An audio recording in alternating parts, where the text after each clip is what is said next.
Pair with the field goals you were used to kicking in small stadiums? Well, kind of like what I've been going with the entire season is the uprights are the exact same that they were in Worcester, they were in Jerry World, they were in Tiger Stadium, and now at Auburn. So I just want to go out there and perform every week and kind of keep that same mindset that it doesn't necessarily matter where you're playing. You just got to go out and do what you've been doing. Can you take us through the kick? Sure, yeah. Kind of the entire game, you could feel it, that it was potentially leading this way. All three phases, we knew how to keep our poise. It was something Coach O wanted to make a point of this week is keep your poise and go out there and take care of what your job is. And defense played incredible.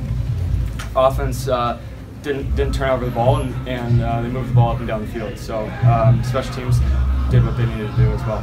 But the kick, you kind of feel that we were in the position to execute, and ended up going down the field. And I just wanted to go through my preparations, my routine.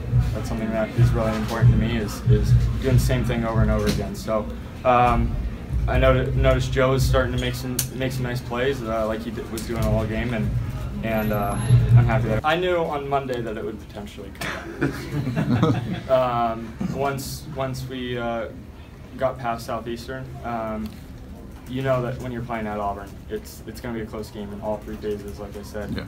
need to do well. So I've been preparing this entire week for this opportunity. And, yeah. Did you say anything? Did anyone say anything to you leading when you got on the field going up to that final kick? No, not necessarily.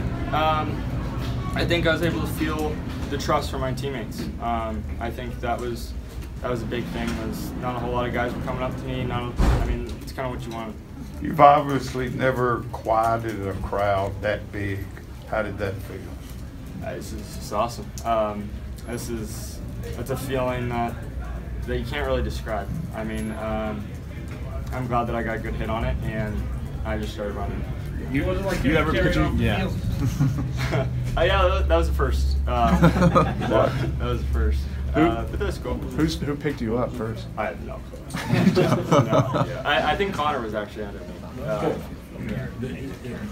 The fact that you think about as little as possible, do you think that's a giant attribute in a moment like this? Absolutely, absolutely. I think that in any kick, you need to focus on what you've been doing. And I've been kicking for a really long time, and I know what my routine is, my in-game routine. So I knew that after the first field goal that didn't go my way, that Tigers needed something else from me. So I tried to clear that as best as I could, and I think it helped making the next field goal. And yeah, just went from there. A lot of teams would. Anyone that's been around the LSU football program, you know, there's been some struggles, obviously, kicking position. I mean, how present is that in your mind coming into a season like this and in moments like that? Not, to be honest, not at all. I'm very aware Connor Cole did the exact same thing last year, and I think he's my biggest fan, and I think that helps a lot. Every single time I come off the field, he's the first person to give me a high five. So, but no, I'm not really thinking about last year. I think I'm really just focusing on the next kick and the next opportunity.